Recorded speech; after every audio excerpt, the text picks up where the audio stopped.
મિલ લેવા આવનારાની પડાપાડી હતી, એવું હતું. એકદમ 3 દિવસમાં તો સોદો કર્યો તો જેવું સહી થઈ ગઈ, બીજે દિવસે ચિત્રમાં બેસી ગયો કે you are black sheep in the family. તું કરે છે તો બહુ સારી વાત છે, પણ કોઈ ચકલું ફરકે નહીં, કોઈ કંઈ આવે નહીં તો તું નાસીપાસ ના થતો. પછી હું હસું, મેં કીધું કે ગોડ ફેવર્સ ધ ફૂલ્સ. આજની યુવા પેઢી જે મંત્ર ફોલો કરે છે કે follow your passion and something like that, એ તમે લગભગ લેટ 70s અર્લી 70s જ હા, મેં રિયલાઇઝ કર્યું કે એ જ સાચો રસ્તો છે. કે એક એબ્સર્ડ પેઇન્ટિંગ્સ હોય છે જેના ખૂબ ચાહકો છે. કેટલીક વાર બહુ ઊંડા અર્થવાળું કે એવા ચિત્રો હોય છે જે વિઝ્યુઅલી બહુ અપીલિંગ ના હોય, ત્યારે મને થાય કે આ તમે લિટરેચરથી વ્યક્ત કરી શક્યા હો, તમારે ચિત્રથી જરૂર નહોતી. મેં બહુ ઓછા ને એવું સાંભળ્યા છે કે જેને કાગડો ગમતો હોય. એટલે હું જ્યારે જોઉં ત્યારે મને કાગડો ને એમાં બધી ઘણા માણસો દેખાય છે. શ્રીનાથ દ્વારાની પેઇન્ટિંગ્સ કે શૈલીનો ઘણો મોટો પ્રભાવ રહ્યો છે. તો આ પીછવાઈમાં જેમ કે હું અહીંયા પણ જોઈ રહ્યો છું, આ જે પીછવાઈ છે એમાં કોઈક પ્રસંગ છે, મોર ખૂબ બધા છે, આસપાસ થોડા બીજા પ્રસંગો છે, આમાં માત્ર ગાયો છે અને જેને ગૌચરણ થતું હોય એવો કોઈક ભાવ છે. સૌથી પહેલાં તો એ ચિત્રો જોયા ત્યારે મને થાય કે હું જે પામવા માગું છું, જે સરળતા, જે આનંદ, જે ડાયરેક્ટનેસ, કોઈ સીધું, એ બધું આમાં કેટલું સરસ રીતે કર્યું છે. અને એને કેવી રીતે કેમ ડેવલપ થયું, આ શૈલી કેવી રીતે આવી. આ એક આખું જે આર્ટ ઇન્વેસ્ટમેન્ટનું જે ચાલ્યો છે આ દોર, એમાં આપની પારખું નજર શું કહેશે? આર્ટમાં ઇન્વેસ્ટમેન્ટની રીતે જેને જુઓ તે સોનું લે કે શેરો લે, પણ આમાં ઇન્વેસ્ટમેન્ટથી જુઓ ને તો એમાં આનંદ આવતો જ બંધ થઈ જાય છે મને.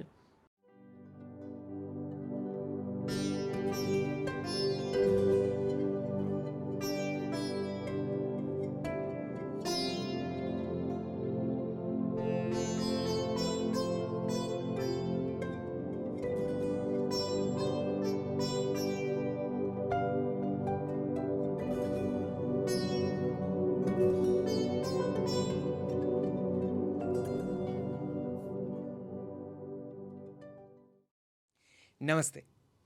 જલસો પોડકાસ્ટના એક ઓર ફ્રેશ એપિસોડમાં આપનું સ્વાગત છે. આજે જે વ્યક્તિ વિશેષ સાથે વાત કરવાના છીએ તેઓ ગુજરાતી કલા જગતના, અથવા તો હું એમ કહું કે કલા જગતના માંધાતા છે. One of the most seniors, the legendary artist. તેમણે ગુજરાતમાં ચિત્રકલાના પ્રવાહોને, સમયને પોતાની નરી આંખે જોયો છે. તેમનું વ્યક્તિત્વ ગુજરાતના આર્ટ ક્ષેત્રનું, કલા ક્ષેત્રનું જાણે કે દસ્તાવેજ છે. પીછવાઈ ઉપરનો તેમનો અભ્યાસ એ દાદ માંગી લે તેવો છે.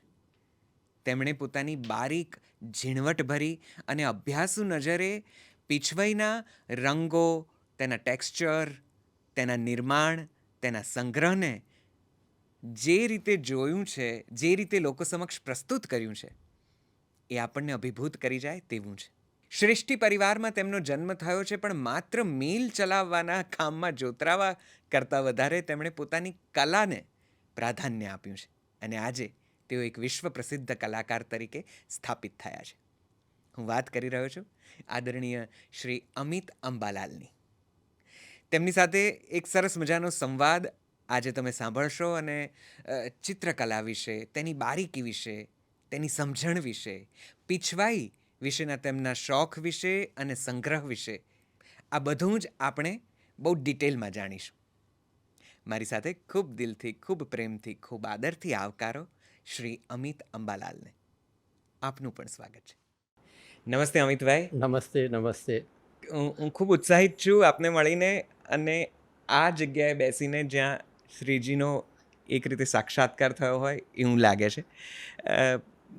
અને મારી બહુ ઓછી આછી સમજણ સાથે આપની સાથે આ સંવાદ સાધી રહ્યો છું.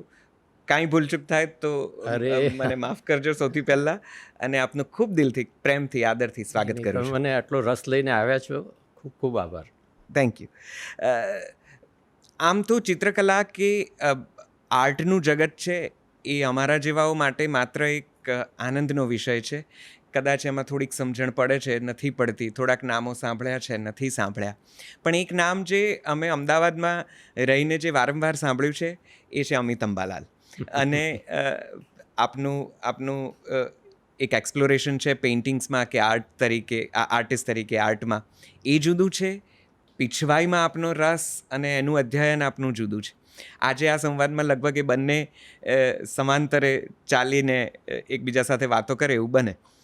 પણ મારે જે સૌથી પહેલો પ્રશ્ન એ જાણવો છે કે એક મિલ માલિકનો દીકરો જેને એ સમયે ગુજરાતના માન્ચેસ્ટર કહેવાતા અમદાવાદમાં વારસામાં એક ખૂબ ધૂમધખતી રળતી મિલ પ્રાપ્ત થઈ હતી, એમાંથી પછી અચાનક પેઇન્ટર તરીકે, આર્ટિસ્ટ તરીકે ઝંપલાવાનું કેમ સૂઝ્યું?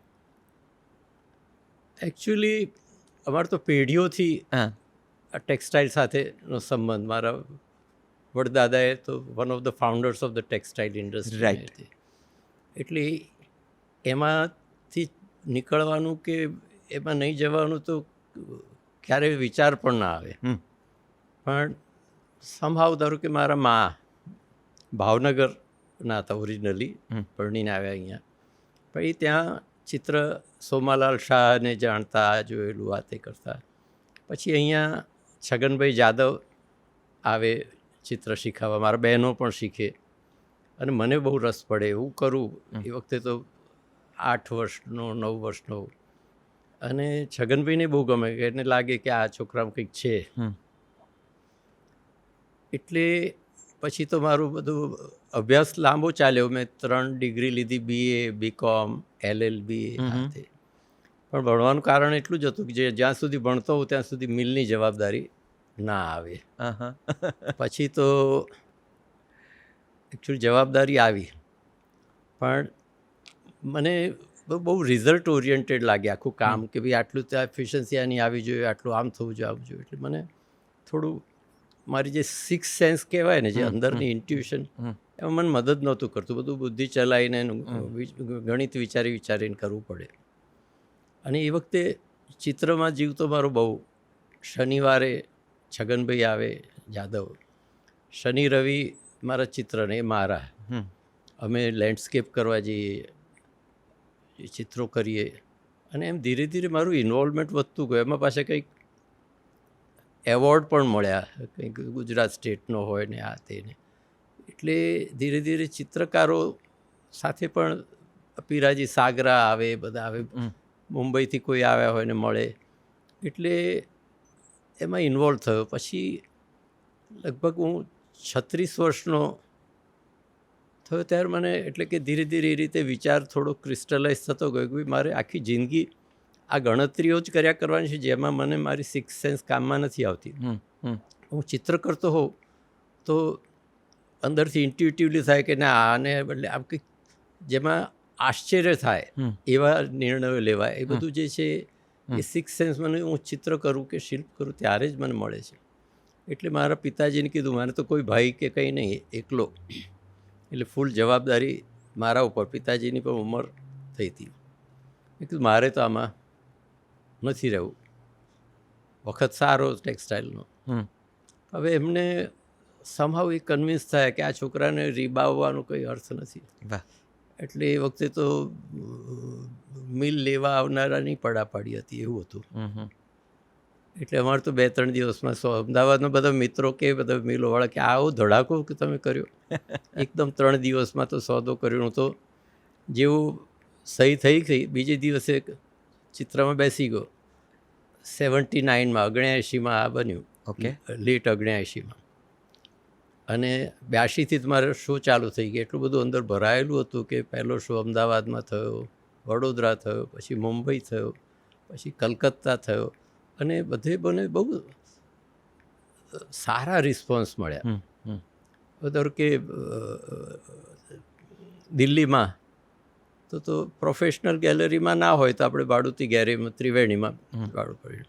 પણ મનજીત બાવા અને એવા બધા જે ચિત્રકારો, એમને 68 આવેલા. પછી એમને થયું કે ને આમાં કંઈક છે. એટલે એ લોકો પણ વારંવાર આવવા માંડ્યા શોમાં. પછી વાતો થાય આ તે. એટલે આમ થોડું મનમાં થઈ ગયું કે આપણે જે ડગલું ભર્યું છે, પણ આર્થિક રીતે જુદી વસ્તુ છે. પણ મારા પોતાના માટે આ નિર્ણય મારો બહુ સાચો છે એવું થયું મને. તો આજે જે વારંવાર આજની યુવા પેઢી જે મંત્ર ફોલો કરે છે કે follow your passion and something like that, એ તમે લગભગ લેટ 70s અર્લી 70s જ હા, મેં રિયલાઇઝ કર્યું કે એ જ સાચો રસ્તો છે. જી જી. ભલે એમાં તમારે કશું મળે કે ના મળે, એટલે એ અગત્યનું તો છે જ, તમારો વ્યવહાર ચલાવવાનો જીવન, પણ પછી તમને બીજો જે આનંદ મળે છે. પણ મારા કેસમાં તો જરા સારું એવું થયું કે બધા એવું કહેવા લાગ્યા, અમારા મિલ માલિક કુટુંબીઓ, અમારા કુટુંબમાં જ મિલો કાકાઓની નાતે, કે you are black sheep in the family, કે આ આખી પેઢી ઉતારમાં આવો એક પાક્યો એમ. પણ પછી બન્યું એવું કે ધીરે ધીરે મિલ ઉદ્યોગનો સમય 80 પછી ધીરે ધીરે ડાઉન જવા માંડી, અને 82-83માં તો મિલો બંધ થવા માંડી. એટલે પછી મને કહેવા લાગ્યા કે વોટ વોઝ યોર કેલ્ક્યુલેશન. પછી હું હસું, મેં કીધું કે ગોડ ફેવર્સ ધ ફૂલ્સ. એટલે મને બે રીતે ફાયદો થયો કે આમાંથી બચી ગયો, અને મારો પોતાનો જે રુચિ હતી એમાં હું આવી ગયો, ઇન્વોલ્વ થયો. ચિત્રકળાના શરૂઆતના ગાળામાં તમને ટીકા ટિપ્પણીઓનો કદાચ સામનો કરવો પડ્યો હશે. કોઈ એવું ક્યારેય કહ્યું કે આ તો મિલ માલિકનો દીકરો છે અને પૈસા છે તો ચિત્રો કરે છે, હવે ખરેખર આર્ટ જાણે છે કે નહીં? હા, એટલે શું છે વાત છે કે મને એક એના ચિત્રકાર શેઠ કહીને બોલાવતા. એની અંદર સાર્કાસ્ટિક હતું કે આ પૈસાવાળો છે એટલે આ બધું ચાલે છે. પણ જ્યારે બહારના લોકો, જેને કોઈ એની નિસ્બત નહોતી, એ લોકો હુસેન જેવા, ધારો કે મારો શો ત્યાં કે મોલ્ડમાં થયો, એ લગભગ 85 કે એવું. પછી ખોરશીદ ગાંધીનો કે હુસેન આવ્યા હતા ને, સારા ચિત્રો એ લોકો એમને બહુ ગમ્યા. એ લોકો બહુ કન્વિન્સ થયા કે હુસેન તો બોલે નહીં. પછી તો હુસેન બી આવે તો અગર બહુ મજા આવે, બહુ થાય આથી. પછી ક્યાંક દિલ્હી શો હતો ત્યારે હુસેન આવેલા, અને પછી ગેલેરીનો ફોન આવ્યો કે હુસેને બી એડમાયર કર્યું. હુસેન બધાને કહે પણ ખરા. એટલે પછી અમદાવાદમાં તો એવું ખરેખર આમ જોવા જાવ તો એવું માહોલ ઊભો નહોતો થયો. જે એ વખતે સિનિયર કલાકારો હતા, એ પછી યંગર પેલામાં એવું કોઈ એવું ના નીકળ્યું કે જે અમદાવાદની બહાર જઈ શકે કે બહારથી કંઈક. એટલે બધું ઠીક ગોઠવાઈ ગયું આ ઉઠશે કે કોઈ એ લોકો વખાણવા લાગ્યા મારો નિર્ણયને. વાહ. અમદાવાદમાં જે આર્ટનો માહોલ છે એને ઊભો કરવામાં, એને પ્રસ્થાપિત કરવામાં આપનું બહુ મોટું પ્રદાન છે. પાછળથી કેટલાક નામો જોડાયા, જે આપના તો ઘણા જુનિયર થાય, કદાચ તમારા કેટલાક હમસફર હશે, થોડાક મિત્રો હશે, પણ એ શરૂઆતના ગાળામાં તો થોડાક શ્રેષ્ઠીઓ પૂરતી જ કલા મર્યાદિત હતી, કે એમણે પોતાના બંગલાઓમાં કોઈક મ્યુઝિયમ કર્યું હોય, અથવા તો કોઈક જગ્યાએ ક્યાંક એનું સંગ્રહ કર્યો હોય અને પ્રદર્શનમાં કોઈકને આવવા દેતા હોય. મને અમદાવાદના એ સમય વિશે થોડીક વાત કરો. લેટ 70s કે અર્લી 80sનો ગાળો એ અમદાવાદનો કેવો હતો? અને ખાસ કરીને ત્યારે જ્યારે માન્ચેસ્ટર ઓફ ધી કન્ટ્રી કહેવાતું હતું, મિલોના ભૂંગળા ધમધમતા હતા અને સાયકલની ઘંટડી ઉપર આખી ટ્રાફિક દેખાતો હતો. એ સમયનું જરા દર્શન કરાવો. કેવો હતો એ સમય? મેં છે ને તો પછી એવું હતું એ વખતે, કોઈ આ યંગ આર્ટિસ્ટોને એક્ઝિબિશન કરવું હોય તો સંસ્કાર કેન્દ્ર એક જ એ ગેલેરી હતી ત્યાં, અને એને માટે એટલી બધી વિધિ, મ્યુનિસિપાલિટીનો જ તમારું આ અરજી કરો એમાં તમારું છાપેલું નામ ને કાર્ડ હોવું જોઈએ, બધું બહુ ટૂંકમાં નહીં આપવા માટેની જ બધા પ્રયત્નો હોય એવું લાગતું હતું. એટલે મેં નોન કમર્શિયલ આર્ટ ગેલેરી કરી, કન્ટેમ્પરરી આર્ટ ગેલેરી, જેમાં ફ્રી, કોઈએ કશું કરવાનું નહીં, એનું વેચાણ થાય તો મારે કોઈ લેવા દેવા નહીં. આ 80sની વાત કરું છું, 83ની. અને એનું ઉદ્ઘાટન કરવા માટેનું રિક્વેસ્ટ કરવા હું આપણા ચીનુભાઈ ચીમનલાલ મેયર, એટલે લાલભાઈ ગ્રુપની મિલોમાં ડિરેક્ટર, કોને માલિક જ. પછી ચીનુભાઈ મને કે એ તો કલા મર્મજ્ઞ, બહુ સરસ માણસ, કે તું કરે છે તો બહુ સારી વાત છે, પણ કોઈ ચકલું ફરકે નહીં, કોઈ કંઈ આવે નહીં તો તું નાસીપાસ ના થતો. પણ મેં ગેલેરી શરૂ કરી, સાહિત્યકારો આવે, કવિઓના સાંજના કાવ્ય વાંચન થાય. અને સમહાઉ પછી મેં એવું પણ કર્યું, કારણ કે અમુક જાતની મૈત્રીની રીતે હુસેન જેવા હોય કે જોગેન ચૌધરી હોય, ભૂપેન ખક્કર હોય, એ બધાનો શો કરતો. એમને કહેતો કશું વેચાવાનું નથી, પણ હવે આ દોસ્તીમાં તમારે આટલું કરવાનું છે, મંજીત. એટલે લોકો આવતા પણ થયા અને ધીરે ધીરે રસ કેળવાયો. એકલા તમે કહો છો એવા જે અમુક શ્રેષ્ઠીઓના ઘેરા ચિત્રો, પણ એ લોકો કન્ટેમ્પરરી આર્ટ કરતાં આવું કંઈક મિનિએચર કોઈ લેતા હોય, અથવા બેંગોલ સ્કૂલના ચિત્રો ક્યાંક એક બે કુટુંબમાં આવતા. પણ સામાન્ય રીતે કોઈ ચિત્ર ખરીદવાનું એવું કશું આપણે ત્યાં એવો ટ્રેન્ડ જ નહોતો. એટલે ગેલેરીમાંથી પણ ધીરે ધીરે કોઈ લોકો મોડરેટ કિંમતના હોય તો ચિત્રો લે. પણ અમદાવાદી એટલે મને પૂછે, હું કહું કે જો અમે તો કમિશન લેતા નથી ગેલેરીમાં, એટલે તમને 30% સસ્તું પડશે જે આર્ટિસ્ટે કિંમત મૂકી છે, કારણ કે અમે ગેલેરી 30% લે, અમે લેતા નથી. એ તો કે બરાબર, પણ પછી આ ચિત્રની 5 વર્ષે કેટલી કિંમત થશે? ડબલ થશે? મેં કીધું થાય ખરી, પણ હું કંઈ ગેરંટી થોડો આપું, લેખિત નહીં થતું તો ચોંટે મને. મેં કીધું એટલે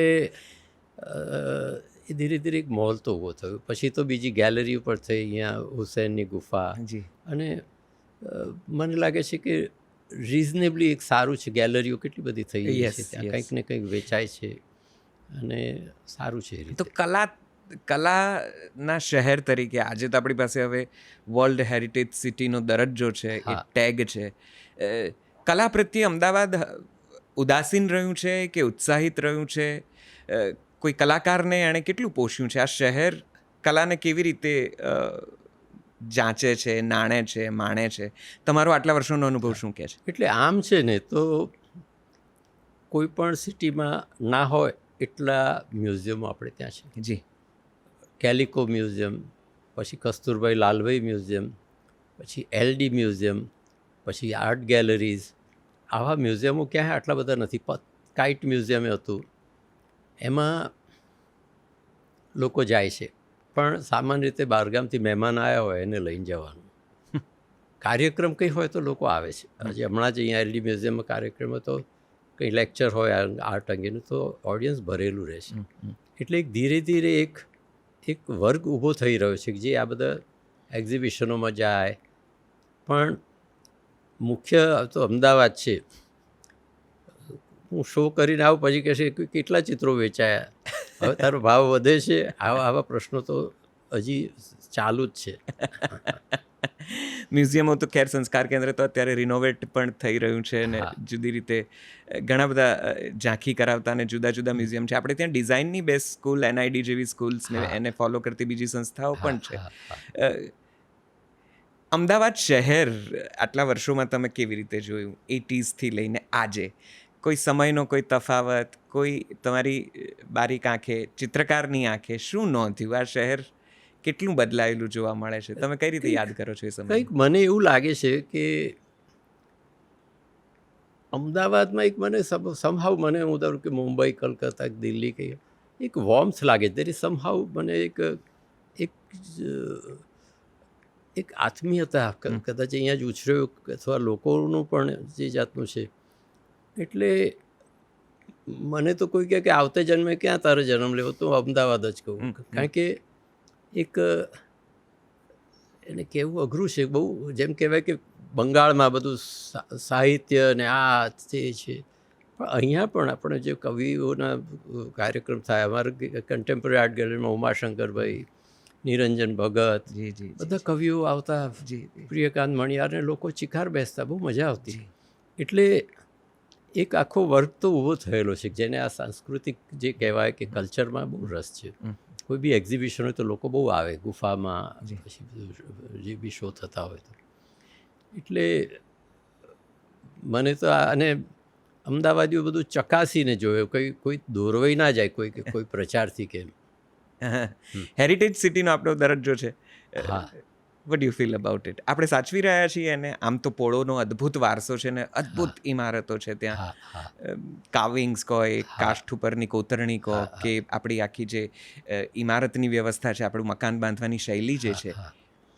હવે અમુક રીતે તો જોવા જઈએ ધારો કે પહેલાં ઉત્તરાયણમાં ઢાળની પોળ પતંગ ચગાવવા જઈએ, પછી પાછા થોડા વર્ષો પછી કે જવાનું થયું ત્યારે એ બદલાઈ રહી હતી, સિમેન્ટ કોન્ક્રીટના મકાનો થઈ રહ્યા હતા, અને આપણે એ બી એમ તો વિચારવું પડે કે એને રિસ્ટોર કરવું, લાકડાનું વસ્તુને 200 વર્ષ થાય, 250 વર્ષ, એટલે કેટલુંક વસ્તુ તો એ થોડું અઘરું છે એને જાળવવું, હેરિટેજ.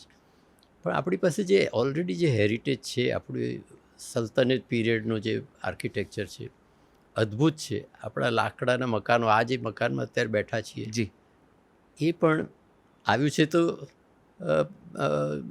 બીજેથી આવ્યું છે, પણ ગુજરાતના જ કારીગરોનું બનાવેલું છે, આવ્યું છે બુરહાનપુરથી. હા, પણ એ કહે છે કે સુલતાને અહીંથી ગુજરાતમાંથી આ ઝવેરીઓને બોલાયા, કંઈ બુરહાનપુરની જાવા ચલાલી હતી.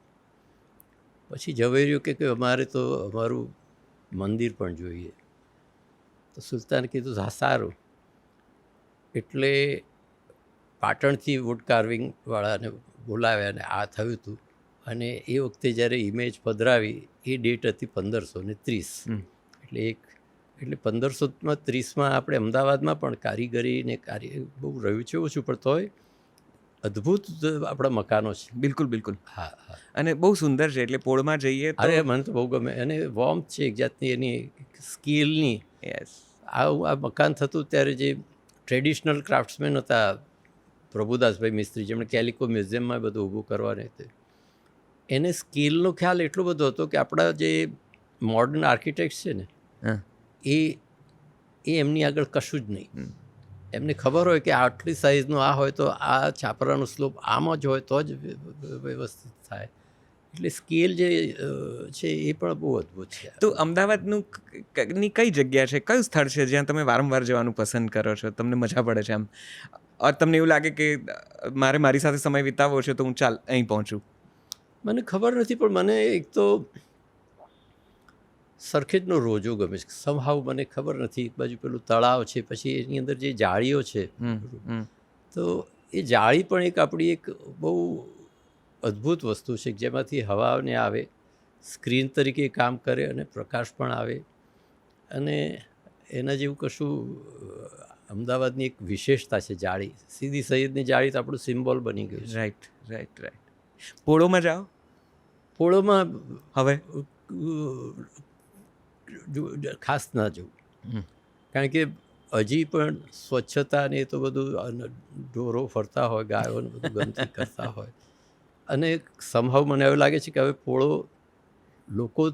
લોકોને હવે એમ છે કે હું ઘણીવાર કહું છું તમે આવા ગંદા ફ્લેટોમાં શું કરવા આવો છો, નથી એની હવા પાણી સરખા, ગરમ થાય છે, તપે છે, પણ બધાને એવું છે કે હવે આ બાજુ ફ્લેટમાં આવીએ એટલે પોળો હવે થોડી ઓછી થઈ ગઈ, ડેડ થતી જાય છે મારી દ્રષ્ટિએ. અને ઘણું બધું ગોડાઉનનું પણ ગોડાઉન તરીકે જ મારા દાદાજીનું ઘર હતું, હવે મને પસ્તાવ થાય છે શું કરો કાઢી નાખ્યું, એ ગોડાઉન જ થઈ ગયું છે. કોઈ હવે પોળમાં રહેવાનું તો ખેર એ પ્રેફરન્સમાંથી જ નીકળી ગયું છે, ચોઈસ પણ નથી રહી હવે. એટલે એ તો એક છે, બાકી અંદર રહેવાની તો એટલી મજા આવે છે. મને તો બહુ પસ્તાવો થાય છે, મને થાય કે આ કાઢ્યું ના આવતું એને સરખું કરે કોઈક વાર જઈ શકાય. આ બધું જ તમારા ચિત્રોમાં ઝીલાયું છે, એ ચાહે દાદા હોય, તમારા પરિવાર હોય, ત્યાં સુધી કે તમારી આસપાસનું પર્યાવરણ પણ તમારા ચિત્રોમાં ઝીલાયું છે. એટલે આ પ્રશ્ન અનેક વાર તમને પૂછાયો જ હશે, છતાં મને જાણવાની ઈચ્છા છે. પશુ, પંખી, પોપટ, કાગડો, ક્રો ઉપર તો તમે એક્સટેન્સિવ એક્ઝિબિશન કર્યું ને ખૂબ બધા એમાં બધી જાત જાતની પ્રસ્તુતિઓ કરી, થોડા શિલ્પો ને ચિત્રો ને બધું જ ભેગું થઈને એક મલ્ટીમીડિયા આખું તમારું એક્ઝિબિશન હતું. ક્રો ઉપરનું હોય, અને વાઘ આવે, અને ખાસ તો વાંદરા પણ. આ બધા કેવી રીતે સંમિલિત થઈ ગયા તમારા ચિત્રોમાં? મને અને કશું જ વસ્તુ અનુભવની બહારનું નથી, એટલે જે અનુભવી હોય કોઈ, ધારો કે હું મારા દાદાજીનું મેં એક ચિત્ર કર્યું છે તળિયાની પોળમાં. અમારા ઘર દાદાજી બેસે સાંજે, પછી બધા ભોજન કરીને બધા આજુબાજુના આવે, ઉકા ચાલે, પછી જે સાંજે કોઈ કથામાં ગયા હોય ને એની વાત થાય, બહુ સરસ વાતો કરે, એવું એક ચિત્ર છે. એટલે એ પોળનું કલ્ચર છે એ લોકોને બેસવાની રીત, મારી બધી ફિગરોના જે બોડી લેંગ્વેજ છે એ બધું ઘણું એમાંથી આવે છે. રાઈટ. બહુ સ્પેસિફિકલી નહીં પણ અંદર હોય. પછી આ વાઘ તો મને એવું છે કે આ બધા કોઈ સ્વામીજીને ત્યાં ગયા હોય તો વ્યાઘ્રચરમાં આપણે જ્યારે સ્વામીજીને તમારા દાદીમાં કે ચાલો નીચે પડીને પગે લાગો, તો સ્વામીજી વ્યાઘ્રચર્મ પર બેઠા હોય અને જ્યારે પગે લાગું ત્યારે વાઘનું મોઢું ફાડેલું હોય ત્યાં જ મારું મોઢું આવે અને મને બહુ ભયાનક લાગે. પણ મને એ રીતે વાઘની બહુ જગ્યાએ આવા વાઘ આ મંદિરોમાં ને બધે હોય. પછી તો કોઈ કુટુંબોમાં અમારા કાકાને ત્યાં સ્ટફ કરેલો વાઘ, અને મને એક જાતની બહુ સ્ટ્રેન્જ ફિલિંગ થાય. અને નજીકથી જેવું મોઢું ખુલેલું હોય, દાંત હોય, પણ છતાંય લાઈફ ના હોય, બીક લાગે ને છતાંય અડું માડ એવું બધું થાય. એટલે એ એક વાઘનું પણ છે. પણ મારે બધું ઘણું હવે કાગડા, મને કાગડો તો એટલો બધો ગમે છે કે એટલો પ્યોર બ્લેક એનો રંગ. આ બહુ જ આ કૌતુકનો વિષય છે. મેં બહુ ઓછાને એવું બોલતા સાંભળ્યા છે કે જેને કાગડો ગમતો હોય. અને મને ગમે છે એટલે કે એટલો બધો ચતુર છે. એ તમને જોવે ને તો એ એક્ઝિબિશનિસ્ટ એ બધું પરફોર્મ કરે, ઉપર જઈને ગુલાટો બી ખાય, બોલે, તમારે ગભરાય નહીં, એ બેઠો બધું જ કરતો હોય. અને બહુ ચાલાક લાગે છે. એની જે બોડી લેંગ્વેજ તમે જુઓ તો એટલો બધો ચપળ ને આમ, એટલે મને એ કાગડા. પણ ખરેખર શું છે કે હું આજે ગાય, કાગડા, મોર, વાંદરા પણ એ વાત કરે છે હ્યુમન સિચ્યુએશનની. હું મારે એક મનુષ્યની સિચ્યુએશનની વાત કરવી હોય તો મારે કેવી રીતે કરવી, ત્યારે આ પ્રાણીઓની જે બોડી લેંગ્વેજથી છે એ ઘણી બધી વાતો કરી શકતા હોય છે. વાંદરા હોય, કાગડા હોય, વાઘ હોય. એટલે એક આપણી એક જે હ્યુમન સિચ્યુએશન્સ હોય છે ને, એ કરતો ત્યારે મનમાં મારે હ્યુમન હોય છે. આપણે કપડામાં તો કેટલા કોન્શિયસ થઈ ગયા, ત્યારે હું તો પીળો વાઘ કરી શકું, કાળો કાગડો કરું, લીલો પોપટ કરી શકું. કેટલી છૂટ મળે મને. અને વાત તો મારે મારા અનુભવની જ કરવી હોય છે, પણ આની બોડી લેંગ્વેજ હું વાપરતો છું. એટલે હું જ્યારે જોઉં ત્યારે મને કાગડો ને એમાં બધી ઘણા માણસો દેખાય છે. રાઈટ. અને એ એમ ખબર નહીં તમે કઈ રીતે જુઓ છો. ચિત્રકાર ખેર જુદી રીતે જ જોતો હોય, એ જ એની અનુભૂતિમાં કે એના અનુભવથી એના પેઇન્ટિંગ્સમાં ઝલકતું હોય. પણ હ્યુમન ફિગર્સ પણ તમારા દાદીમા સાથેના કે તમારા પરિવાર સાથેના કે તમારા અત્યારના પૌત્ર પૌત્રીઓ સાથેના ચિત્રો પણ આપ સુંદર રીતે. મેં એક વસ્તુ બહુ મારી જે ઝાંખી પાંખી સમજણ છે એમાં મેં નોંધ્યું કે આપના ચિત્રોમાં સ્પ્લિટ્સ બહુ હોય છે મોટે ભાગે. એટલે આડી કે ઊભી કોઈક બે જગ્યા બને ને એમાં પછી કોઈક જુદો સંદર્ભ કે કોઈક જુદા પ્રકારનો એક આકૃતિ નીકળે, એનો જુદો પાછો કોઈક અર્થ હોય. મોટા ભાગના ચિત્રો સ્પ્લિટ્સમાં ઘણા આપ કરો છો. એટલે બેસિકલી તો આ ભેદ કયો છે? જે તો મોટું કેનવાસ હોય એને મેનેજ કરવા માટે પણ જો એટલી હ્યુજ ફિગર કરું તો ઘણીવાર કોઈ જ્યારે પેલા મંદિરનું શિલ્પ જોતા હોય મોટા એવું પણ ફિલિંગ થાય. અને એક પર્સનલાઇઝ કરવા માટે અમુક એની મારી મર્યાદા છે કે મારે અમુકથી મોટી સાઇઝની ફિગર કરવી નહીં. પોઈન્ટ ઓફ ઇન્ટરેસ્ટ જળવાય, નજર આખા કેનવાસ પર ફરવી જોઈએ. It should travel. એટલે એક્શન જે છે તે પોઈન્ટ ધીરે ધીરે ફરતું રહેવું જોઈએ, એક સાથે ના થાય. એટલે અને બીજું એવું છે કે હું જ્યારે ચિત્ર કરતો હોઉં ત્યારે ક્યાંક હું અટક્યો હોઉં કે ભાઈ આ જગ્યાએ ડેડ લાગે છે, અહીંયા શું કરવું જોઈએ, ત્યારે મારા મનમાં કેટલી બધી ઇમેજીસ આવે કે ભાઈ આ નાથદ્વારાના ચિત્રકારે શી રીતે આ સોલ્વ કર્યું છે, આણે કેવી રીતે સોલ્વ કર્યું. કારણ કે મને છેક આપણી અજંતાથી માંડીને અત્યાર સુધીની કળાઓમાં સતત બધું જોયા કરતો હોઉં. અને ખાસ કરીને આ પીછવાઈઓ, નાથદ્વારાના ચિત્રો એ મને બહુ મદદ કરતા હોય છે કે કેવી રીતે એમણે આ ઇવન તમે શ્રીનાથજીનું જો કેટલી બધી સ્પ્લિટ કર્યું છે એને બધી જ્યોમેટ્રિકલી અને એક્શન્સ એમાં ગોઠવી છે. આ બધું મને ઇનડાયરેક્ટલી કામમાં આવતું હોય છે. એટલે કદાચ સ્પ્લિટ્સ થોડા એ કન્વે જ કરે છે, એક મેસેજને જ કન્વે કરે. આપના ચિત્રોમાં એક પારિવારિક માહોલ બહુ સુંદર રીતે આવ્યો હોય છે. એટલે પરંપરાઓ છે અને એની શૈલી બહુ કોન્ટેમ્પરરી છે. તમારી કોઈ ખાસ શૈલી આપ જુઓ છો આપના ચિત્રમાં? તમારી શૈલી પર કોઈની અસર ખરી નાથદ્વારા કે રાજસ્થાન પેઇન્ટિંગ્સને વાત કરીએ તો? આમ છે ને તો આપણે ત્યાં દેશમાં એબ્સ્ટ્રેક્ટ કામ થતું હોય છે, ફિગરેટિવ થતું હોય છે, બધી જુદી જુદી શૈલીઓમાં કામ કરતા હોય છે. હવે મને એમાં ગમે ભૂપેન ખખ્ખરના ચિત્રો, જોગેન ચૌધરીના, કારણ કે એમાં ફિગરેટિવ છે, હ્યુમન સિચ્યુએશન છે, નેરેટિવ્સ છે. પણ મારી જે શૈલી જે ડેવલપ થઈ છે એ આ બધી જ વસ્તુ જે ચારે બાજુ બનતી હોય, પીક એન્ડ ચૂઝ તો ચાલતું જ હોય મનમાં. રાઈટ. પણ સાથે સાથે નાથદ્વારાના ચિત્રો, એમાં એવું હતું કે 1987માં મને એક, આમ તો અમારા ઘરમાં શ્રીનાથજીના ચિત્રો, વૈષ્ણવોને ત્યાં જાઓ ત્યારે પેલા સિનેરીવાળા ચિત્રો જેમાં રાધા કૃષ્ણ હોય, ગાયો હોય, મને બહુ ગમતા. પછી મને લોટ મળ્યો તો મને એમાં બહુ મજા આવી, અને એના ઉપર મેં ધારો કે બહુ જાણીતા આર્ટ રાઇટર્સ સ્ટુઅર્ટ કેરી વેલ્ચ, એવા જે લોકો છે, રોબર્ટ સ્કેલ્ટન, આ મ્યુઝિયમો સાથે સંકળાયેલ, એમને બતાવ્યા ને કે તું લખ. એટલે હું પછી આ ચિત્રો લઈને જઉં, ગોસ્વામીઓ પાસે જવું, અહીંયા જવું તો અહીંયા જવું બધા.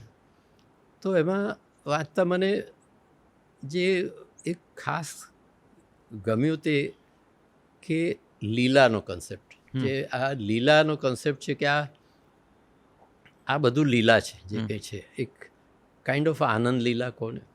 એટલે એમાં એ ચિત્રોમાં કોઈ અટપટી વસ્તુ નથી, બધું ડાયરેક્ટ તમે જુઓ એનો અર્થ.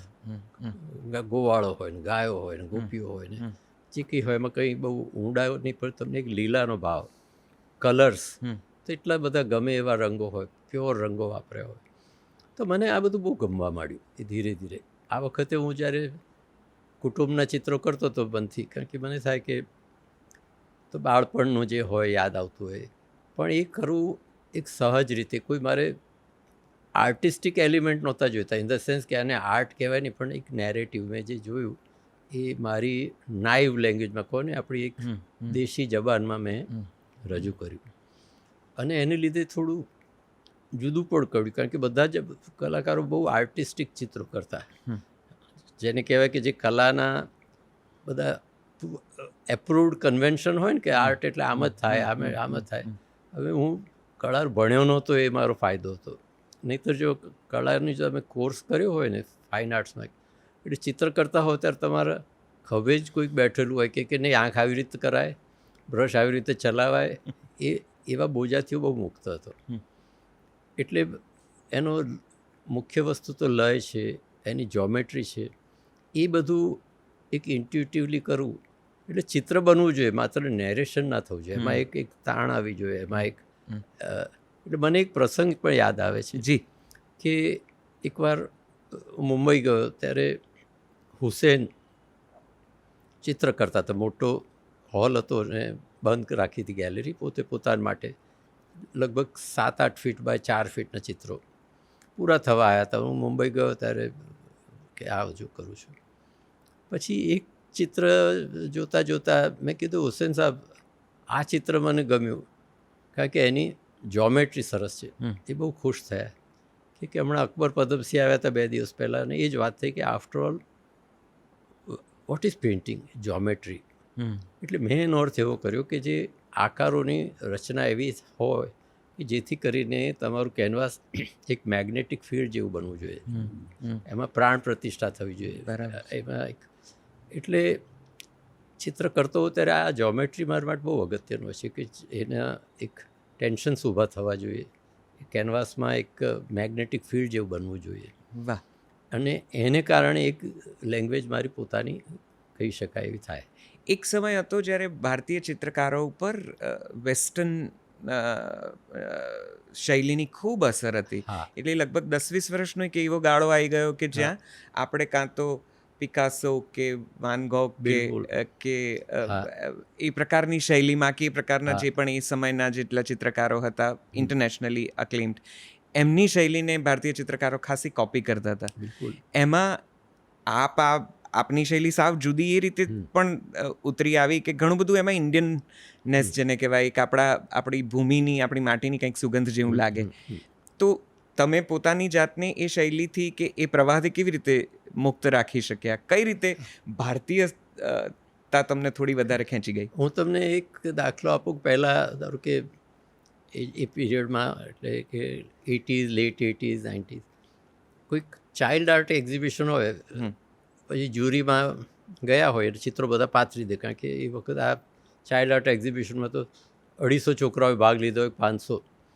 પછી જે જ્યુરીવાળા કે આ ચિત્ર લો, આ માતીસ જેવું લાગે છે, પછી આ લો, આ છે ને તે પિકાસો જેવું. એટલે આપણા માટે આપણા મનના ધોરણ હતા કે એ લોકો છે એ જ ફાઇનલ, એ લોકો બહુ મોટા. એટલે આપણે કલાકાર થવું હોય તો એવું આવવું જોઈએ આપણામાં. કોઈ વખાણ કરે કહો તમારા ચિત્રમાં બિલકુલ પિકાસો જેવું થયું છે. એટલે મને અંદરથી પણ એવું લાગતું હતું કે આ બધું કંઈ કોઈ એક સ્વમાન પણ હોવું જોઈએ.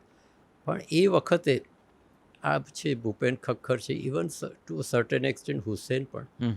હુસેને ઘણું આપણા જે મંદિરોના શિલ્પોને એનું પુષ્કળ ડ્રોઈંગ કરેલા, અને એની એ મૂર્તિઓની જે જોમેટ્રી છે એ બધું એને ચિત્રોમાં લાવેલા. એટલે આપણી જે કળાઓ છે, ધારો કે કંપની પીરિયડ ચિત્રો છે, બેંગોલ સ્કૂલના ચિત્રો છે, એ બધા હજી કરતા હોય તો કેવી રીતે આગળ ગયા હોય વિચારો કે કારણ કે સમય છે એ તો આવવાનો જ. તમે ગમે તે કરો, ઇવોલ્યુશનના પ્રોસેસમાં તમારે એમાં રહેવું હોય કે ના રહેવું, પણ you are always part of it. Right. એટલે બધું જે કંઈ પરદેશમાં બનતું હોય, ડેવિડ હોકની છે ને બધા જુદા જુદા કલાકારો હોય, એ બધાનું કંઈક મિશ્રણ થતું હોય. પણ એટલે હું એવું તો કહું કે મારા ચિત્રો ગુજરાતીમાં છે એવું કહું છું. એક છે ને, બહુ ખબર નથી પણ એક આર્ટિસ્ટો વચ્ચે આ ચર્ચા મેં સાંભળી છે, ખાસ કરીને પેઇન્ટર્સ જે લોકો ચિત્રકારો છે એ લોકોને, કે એક એબ્સર્ડ પેઇન્ટિંગ્સ હોય છે જેના ખૂબ ચાહકો છે ને એની ઝીણી ઝીણી બારીકીઓમાંથી કોઈક અર્થ નિષ્પન્ન કરનારા વિવેચકો ને બધા જ છે. બીજી બાજુ આપણી એક જુદી શૈલી છે જે બહુ જ સીધી કન્વેઇંગ છે, જેમાં ફિગર્સ છે, જેમાં કુદરતી દ્રશ્યો છે, અથવા તો સામાજિક ધારાધોરણ જીવન છે. તો ચિત્રકારો વચ્ચે પણ એવી એક ચર્ચા હોય છે કે જે એબ્સર્ડ પેઇન્ટિંગ્સ કે પ્રકારનું કંઈક બનાવે એ લોકોનું મહિમાગાન વધારે થાય છે, અને જે લોકશૈલીના ચિત્રો જરા બનાવે એમને આપણે પ્રજા તરીકે મૂલવવાનું ભૂલી ગયા છે. આવી કોઈ ચર્ચામાં એટલે મને એવું લાગે છે કે ઘણીવાર કેટલીક વાર બહુ ઊંડા અર્થવાળું કે એવા ચિત્રો હોય છે જે વિઝ્યુઅલી બહુ અપીલિંગ ના હોય, ત્યારે મને થાય કે આ તમે લિટરેચરથી વ્યક્ત કરી શક્યા હોત, તમારે ચિત્રથી જરૂર નહોતી. ચિત્રથી જે સાહિત્યથી કન્વે થઈ શકતું હોય તે સાહિત્યથી જ કરવું જોઈએ. એ પછી ચિત્રથી કરવા જાય ત્યારે ચિત્ર નથી રહેતું. એ ચિત્રની લેંગ્વેજ છે, એ બીજી કોઈ પણ રીતે તમે એક્સપ્રેસ ન કરી શકો. એવું પોઈન્ટ હોય કે જે તમે સંગીતથી કે ભાષાથી ના પહોંચી શકો. એ ચિત્રની અંદરનો જાદુ.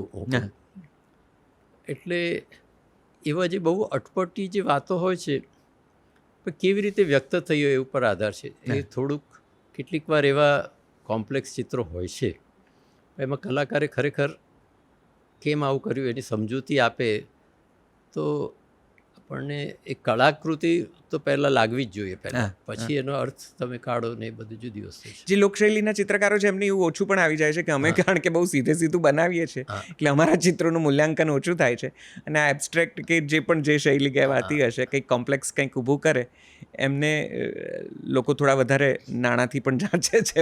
મને તો જે લોકશૈલીમાં જો જેન્યુઇન કર્યું હોય તો એની એક જે મધુરતા છે એની જોડે જે હું તો પોતે છે તે એવા ચિત્રો બહુ જોયા કરતો જ. મારી પાસે હોય ને આવા કંઈક મળ્યા હોય, પોથી હોય, તો મને એની સરળતા, એમાં તો મને પેલું લીલાનો કન્સેપ્ટ બહુ દેખાય છે કે એકદમ આનંદનો.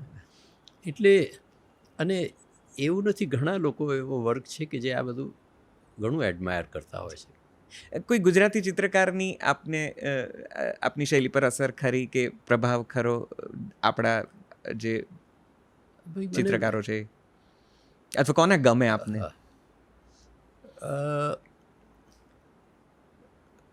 અમદાવાદમાં યંગર આર્ટિસ્ટમાં હું બહુ ક્લિયર નથી થયો કે કોને, કારણ કે અમુક લોકો મારા ચિત્રોને એડમાયર કરતા હતા અને એમાં કંઈક અસર દેખાય, પણ એવું એક અસર થઈ હોય મને બહુ ખ્યાલ નથી કોઈ. અને લિજન્ડ્સમાં કોઈ?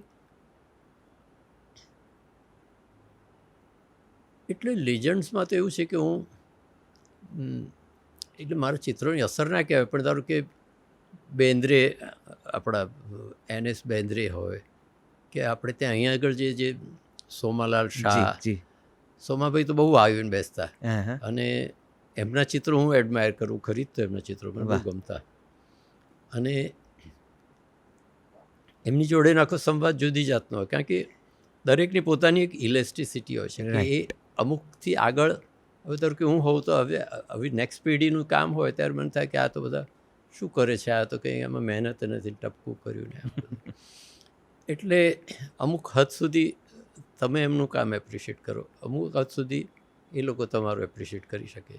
આ જે અર્લી આર્ટિસ્ટમાં મારા ગુરુ હતા છગનભાઈ જાદવ, એ ઘણું કન્ટેમ્પરરી સમજી શકતા હતા, મહેનત કરતા હતા.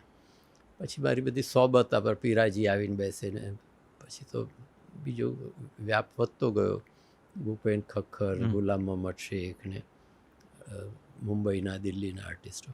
એટલે એ લેંગ્વેજ પણ એટલે એક્સપોઝર બહુ અગત્યનું છે. જી કે કોઈ વસ્તુને સમજવા કે એની માટે જેટલું તમે વધારે જુઓ, વધારે વાતો કરો. અને મને છગનભાઈ બહુ એન્કરેજ કરતા, મારા ગુરુ કોઈ પ્રદર્શનમાં, દરેક પ્રદર્શનો હોય સારા જાતે તો લઈ જાય અને એ આર્ટિસ્ટની સાથે વાતો કરે, પ્રશ્નો પૂછે, જેથી કરીને મને એનો લાભ મળે. એટલે આ બધું બહુ જરૂરી છે. જી. આપે લીલાનો ઉલ્લેખ કર્યો, અને પછી નાથ દ્વારા પેઇન્ટિંગ્સની આખી શૈલીનું તમે સ્ટડી પણ કર્યો છે. આપનું એક ખૂબ જાણીતું પુસ્તક છે કૃષ્ણા એસ શ્રીનાથજી, જેમાં શ્રીનાથ દ્વારાની શૈલીમાં જે પેઇન્ટિંગ્સ થયા છે, ખાસ કરીને પીછવાઈ, એના વિશે આપનું ઊંડું અધ્યયન છે. આ શૈલી વિશે મને થોડી વાત કરો, કારણ કે ભારતીય ચિત્રકલામાં જ્યાં સુધી મારી સમજણ છે ત્યાં સુધી શ્રીનાથ દ્વારાની પેઇન્ટિંગ્સ કે શૈલીનો ઘણો મોટો પ્રભાવ રહ્યો છે, અને પુષ્ટિ સંપ્રદાયમાં તો એનું એક અનન્ય મહત્ત્વ છે. આ શૈલી આપને આટલી બધી કેવી રીતે પ્રિય થઈ પડી? કઈ રીતે આટલું બધું કામ કરવાનું તમને મન થયું એમાં? સૌથી પહેલાં તો એ ચિત્રો જોયા ત્યારે મને થાય કે હું જે પામવા માગું છું, જે સરળતા, જે આનંદ, જે ડાયરેક્ટનેસ, કોઈ સીધું, એ બધું આમાં કેટલું સરસ રીતે કર્યું છે. અને એને કેવી રીતે, કેમ ડેવલપ થયું, આ શૈલી કેવી રીતે આવી. પછી તો હું આ ચિત્રો લઈને જવું, અને પછી ખ્યાલ આવે કે આની ઇવન રંગોનું પણ, ધારો કે કોઈ કે આ લાલ રંગ છે ને, એ તો અનુરાગનો ભાવ છે. આપણે જે અમુક કે લીલો છે તો એ કે લીલો રંગ કેવી રીતે, કારણ કે નાથદ્વારાના ચિત્રોમાં લીલો રંગ બહુ હોય છે, એટલે હરિયાળી બતાવી હોય. પણ નાથદ્વારાનો કલાકાર એમ જોવે છે કે કૃષ્ણ વાદળી છે અને રાધાનો સુવર્ણ પેલો છે, એટલે રાધા અને કૃષ્ણનું મિલન, એટલે પીળો અને વાદળી ભેગા થાય એટલે લીલો બને. એટલે એ લીલામાં આ જોવે. એટલે મને બહુ મજા આવી કે આ કેવું સિમ્બોલિઝમ છે. ઇવન સફેદ કલર ચાંદનીનો તો શરદ પૂનમે બધું જ સફેદ હોય, જે ધરાવવામાં આવે વસ્તુઓ તે ચાંદીના વાસણ હોય, વસ્ત્રો સફેદ હોય, ગાદી તકિયા મૂકે, બધું. એટલે એનું એસ્થેટિક્સ એટલું બધું મને ગમ્યું. આ જોવું અને એનો અભ્યાસ કરું, ચિત્રો લઈને જવું બધા ગોસ્વામીઓ પાસે, મુંબઈ જવું, જ્યાં સાંભળ્યું ત્યાં જવું. કેટલાક બહુ જાણતા હોય, કેટલાક વસ્તુ બતાવે, એના પરથી જ્ઞાન મળે. એટલે મને એક તો આ પુષ્ટિમાર્ગની જે આખો જે ભાવ છે કે બાળકને, શ્રીનાથજી છે એને પૂર્ણ પુરુષોત્તમ ગણે છે. એ તો 7 વર્ષનો બાળક છે, એને આપણા જે હ્યુમન્સની જે રિક્વાયરમેન્ટ છે એને એટલો જ એને લાડ કરે છે, એને આ ભાવશે ને, એને આ જોજો તીખું ના ખાતા ને. એટલે એમાં સાક્ષાત એક એ સ્વરૂપ જ કહે છે, એટલે કે એ છે જ, એ કોઈ પ્રતીક નથી. એટલે મને આ બધું બહુ ગમ્યું કે આ તો, અને આ જે પીછોય છે તે એને વાતાવરણ ઊભું કરો, એ વ્રજમાં છે એમ આપણે અનુભૂતિ શકીએ એ રીતે પીછોય મૂકે, જેથી કરીને તમને એક હું દાખલો આપું કે મારા ડ્રોઈંગ રૂમમાં એક પીછવાઈ લગાવેલી હતી. પછી ઓચિંતી વીજળી જતી રહી એટલે અમે કંઈક મીણબત્તી મૂકી. તો એટલું આશ્ચર્ય થયું કે રંગોની યોજના એવી રીતે કરેલી હતી કે આખું ચિત્ર 3 ડાયમેન્શન દેખાવા માંડ્યું. અમુક વસ્તુ પાછળ ગઈ, અમુક આગળ આવી. ત્યારે ખ્યાલ આવ્યો કે આ રંગોની પસંદગી એવી રીતે થતી કે આરતી કે દીવાઓમાં તમને આખું 3 ડાયમેન્શન લાગે. શ્રીનાથજી વ્રજમાં ઊભા છે એવા તમને એક સાક્ષાત્કાર થાય. હવે એટલું બધું આ લોકોએ આ બધું વિચારેલું હતું. એ સમયથી જ કોઈક જીનિયસ આવે પાછું ફેરફાર કરતો જાય. એટલે આ શૈલીમાં જે થયું છે એમાં બહુ ધારો કે મુગલ ચિત્રો છે કે રાજપૂત ચિત્રો છે એ બધા એક રાજાના ટેસ્ટને, રાજાના જીવનને, રાજાને ગમે, પેટ્રનેજ મળે એવા ખ્યાલથી થતા હતા. પરફેક્શન ઘણું આવ્યું, પણ આમાં જે હૃદયથી આવે છે ને, હું તમને એક દાખલો આપું જી કે આ જે ફેસ્ટિવલ ઓફ ઇન્ડિયા થતા હતા અમેરિકામાં ને એમ હતું, તો મને રાજીવ શેઠીએ કહ્યું, જે એના ઓર્ગેનાઇઝર હતા, કે જે કેલિકો મ્યુઝિયમમાં મોરની પીછવાઈ છે ને એવી કરાવી આપો. એટલે સિનિયર આર્ટિસ્ટ આપણા જે પ્યારેલાલજી હતા, જે જાણીતા ઘાસીરામના વંશજ, એમને મેં પીછવાઈ બતાવી. પછી તો કે હા કરીશું.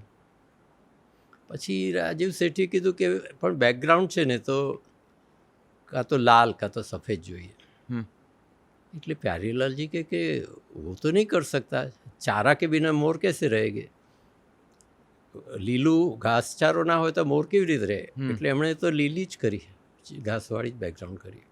એટલે એમને માટે જે આપણે જોઈએ છે કે વર્ક ઓફ આર્ટ, પણ એમને માટે તો એક જીવંત હતું કે એ લોકો માટે આ બધા જે ગોપીઓ બધા કૃષ્ણ જોડે લીલા કરતા હોય, ગાયો છે, એ બધી જીવંત છે.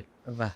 એટલે એ તત્વ આમાં આવે છે પીછવાઈમાં. એટલે તમે બધું શબ્દોમાં ના વર્ણવી શકો, કે જોતા તમને it touches you somehow. Yes, so there is a heart, હા, પ્યોર હાર્ટ ઇનટુ ઇટ. હા, હા. અમિતભાઈ, પીછવાઈ આ શબ્દ આજકાલ આર્ટ લવર્સને કે ડિઝાઇન મેકર્સને કે ઇલસ્ટ્રેટર્સને બધાને બહુ ગમવા માંડ્યો છે. હા, બિલકુલ. અને લોકોને પોતાના ઘરોમાં પણ હવે ખબર હોય કે ન હોય, પણ એમને પીછવાઈ રાખવી છે. પીછવાઈ તો જોઈએ. હા, તો મને સમજાવો, આ પીછવાઈ એ મૂળ શું છે અને એ શા માટે પુષ્ટિ માર્ગમાં આટલું મહત્વનું અંગ છે? એનો કેવી રીતે ઉપયોગ થાય છે અને શા માટે થાય છે? હવે ધારો કે આપણે બહુ જૂના ચિત્રો, મિનિએચર્સ જોઈએ કે રાજા બેઠો હોય તો પાછળ એક ક્લોથ લગાવેલું હોય જરીનું ને તે, રાઈટ, ઉપર ચંદરવો હોય, એ ટેન્ટમાં ખાસ કરીને હોય ત્યારે બધું. એટલે આ શ્રીનાથજીને પણ ઠાઠ આપવા માટે પાછળ આવું વસ્તુ કંઈક જોઈએ. જે પાછળ છે તે પીછવાઈ થયું.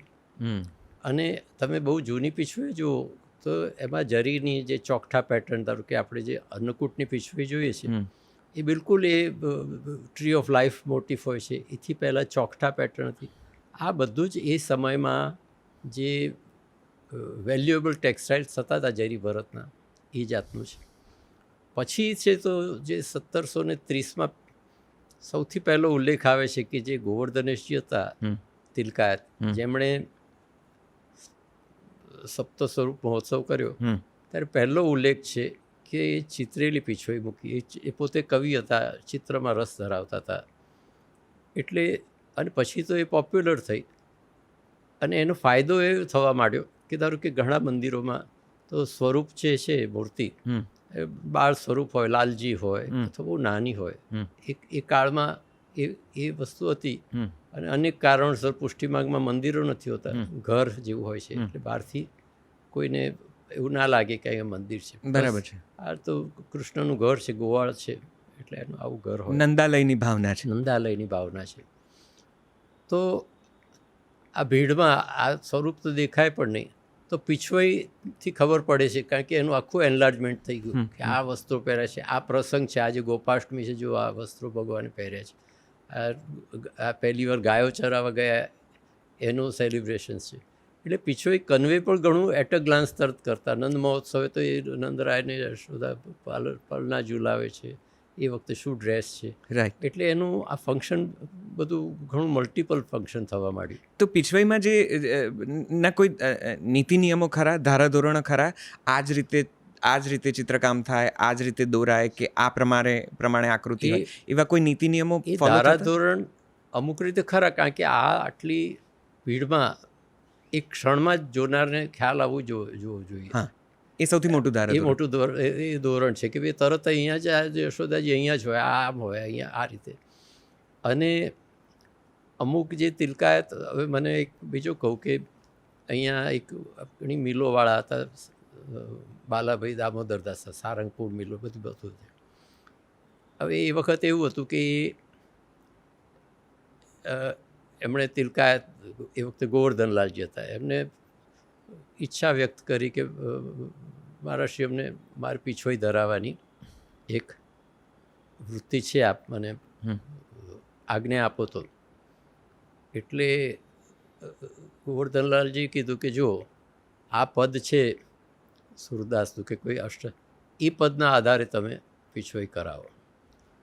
એટલે એ પદ હતું કે આઈ હું અકેલી આજ સાંજી, કે એ જે કંઈ પદ હતું, એટલે એ પદ લઈને એ લોકો ગયા ઘાસીરામ પાસે,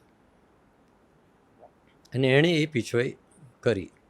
જે એની આગલા ક્યાંય એવી હતી નહીં, ચિત્રો મિનિએચર એવા થતા હતા. એ હજી પણ એ ઠાકુરાણી ત્રીજને દિવસે ધરાવવામાં આવે છે, કે એમાં શ્રીનાથજીમાં, કે એ વચ્ચે શ્રીનાથજી છે. એ તો જે અસલ સ્વરૂપ છે, પણ પેલી રાધા દોડીને આવતી હોય એવું ચિત્રમાં છે, અને શ્રીનાથજીને કહે છે કે ભાઈ આ વરસાદ છે ને તમને, હું એકલી છું, મને ડર લાગે છે કે મને તમે એક તમે તો બધું જાણકાર છો, તો મને કેમ તમારી કમ્બલમાં શેલ્ટર નથી આપતા, આવું પદ છે.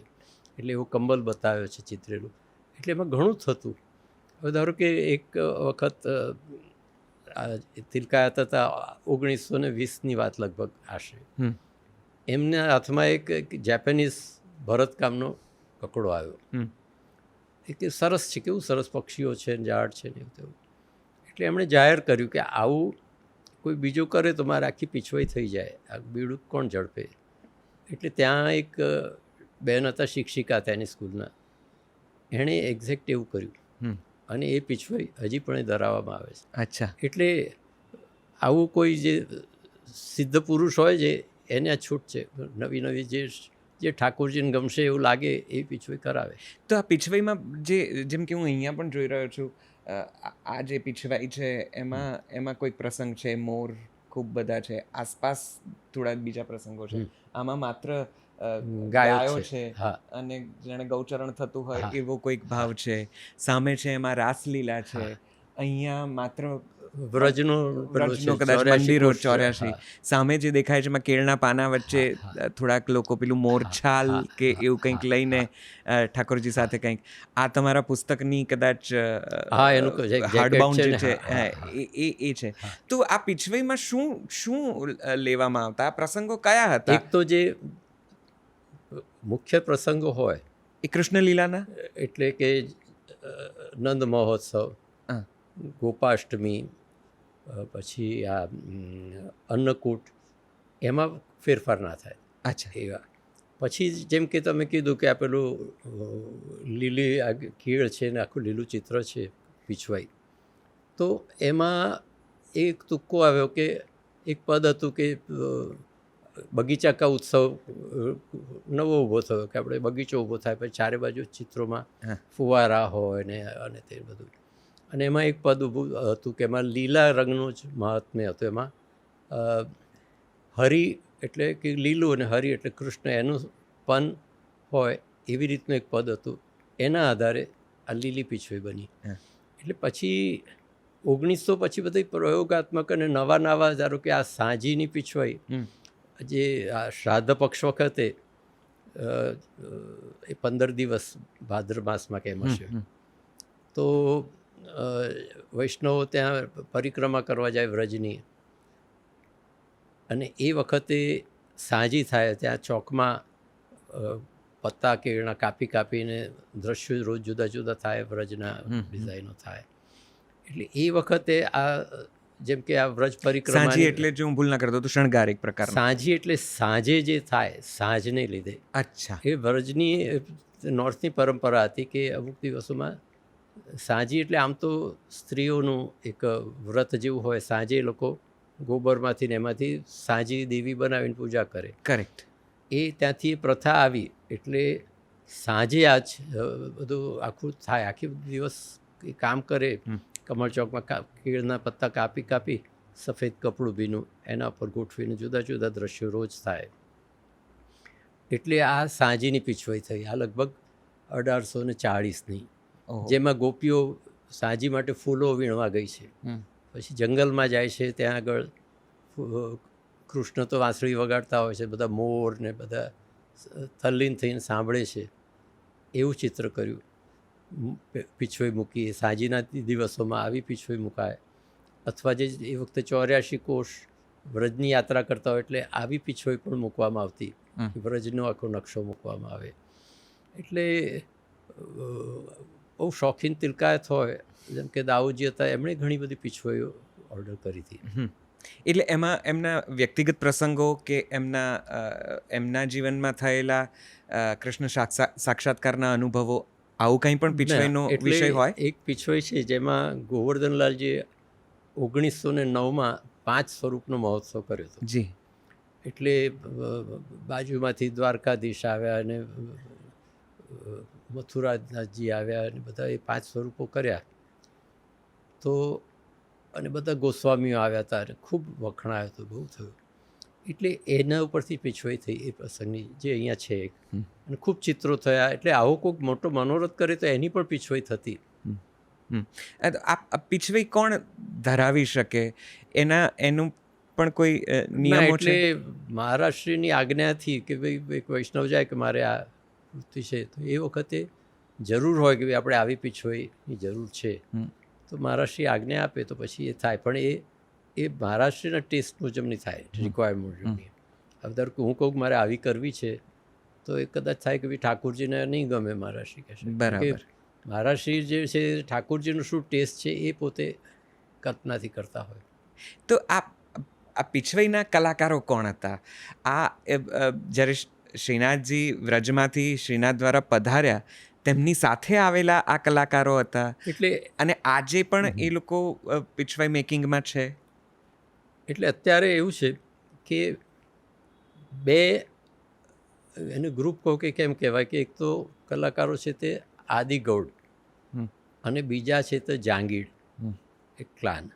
હવે આદિગૌડ જે ચિત્રકારો છે એ શ્રીનાથજીના મંદિરને અડીને જ એમની ચિત્રકારો કે ગલી છે અમદાવાદમાં, 2 બાજુ ઘરો છે ને બધા બહુ છે. એ લોકો એવું ક્લેમ કરે છે કે શ્રીનાથજી આવ્યા જ્યારે, ત્યારે સાથે સાથે અમારા 15 કલાકારો કે જોડે જોડે આવ્યા હતા.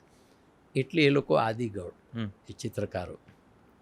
અને જાંગીડ છે એટલે પછી આવ્યા રાજસ્થાનથી, કોઈ આવું ડિમાન્ડ શરૂ થઈ ચિત્રોની ને પછી એટલે જુદે જુદેથી માઇગ્રેટ થયા રાજસ્થાનથી, ખાસ કરીને જોધપુર, જયપુર અને એવી રીતે. પણ બેની શૈલી ઉપરથી તમને ફેર નથી લાગતો, કારણ કે એ ડિમાન્ડ તો જે રીતે આગળથી ચાલ્યો આવતો એ પ્રમાણે થયું હોય એ પ્રમાણે. બહુ જ માઇલ્યુટ ડિટેલ્સ હોય છે આ કલાકારોની. એટલે તમે એમાં રંગો પારખી શકો, અંગભંગીમાઓ પારખી શકો. જો કોઈ એનિમલ જો ચિત્રાયા હોય તો એની, એટલે ગાયની તો સુંદર ખૂંધે આવે અને આંચળ પણ એટલી જ સુંદર રીતે દેખાય.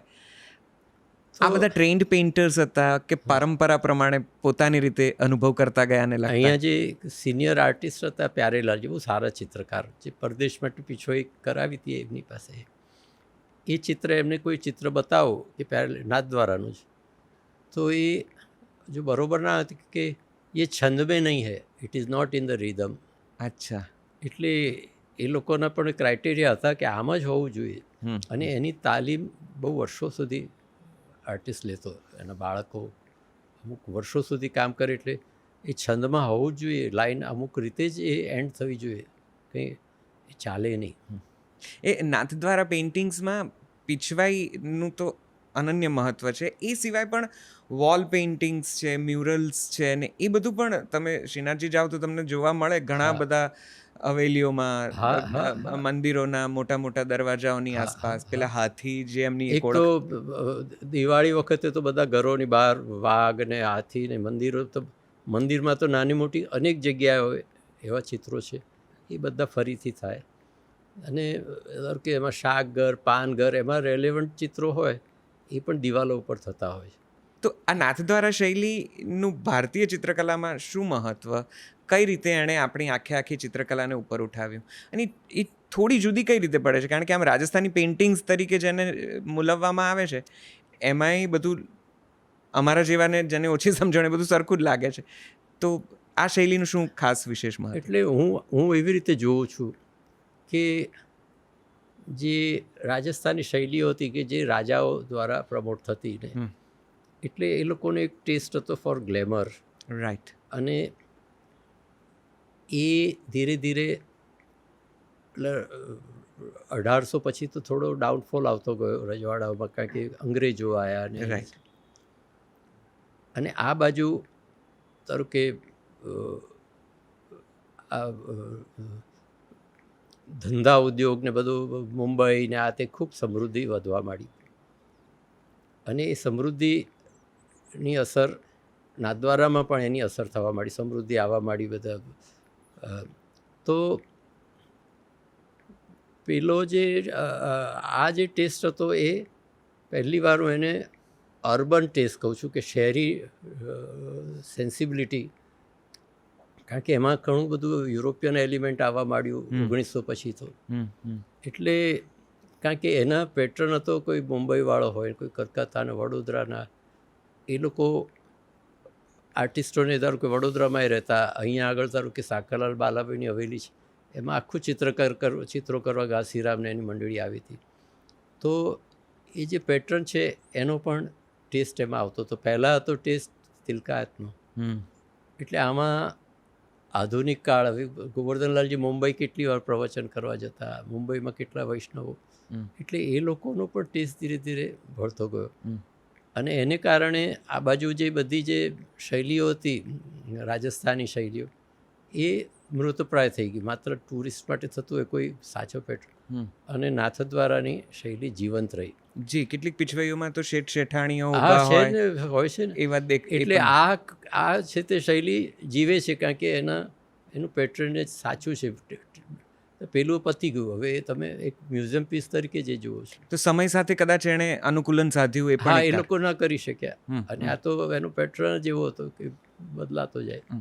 તો આ પીછવાઈઓ જે એક સમયે માત્ર અને આજે પણ ક્રમ પ્રમાણે કે રીત પ્રમાણે કે પદ્ધતિ પ્રમાણે શ્રીનાથજી બાવાને જ અંગીકાર થતી કે ધરાતી હતી, એ સામાન્ય માણસના દિવાલમાં કેવી રીતે ઊભી થઈ ગઈ, કઈ રીતે લોકોના ઘરોમાં એ આજે જેને કહેવાય કે એક બહુ જ એસેન્શિયલ પીસ ઓફ આર્ટ તરીકે એણે સ્થાન મેળવી લીધું, આ ફેરફાર કે આ પ્રક્રિયા કઈ રીતે? મને એક મુખિયાજી કોઈ અહીંયાનો જ કોઈ મંદિરના એ કે ભાઈ આ બધું કેટલી હોય તો કિંમતો બોલાય છે ને આ છે, અમે તો આ વિશ્વ ઘસાઈ જાય એટલે એને ધોઈને પોતું કરવામાં ને કકડા તરીકે વાપરતા.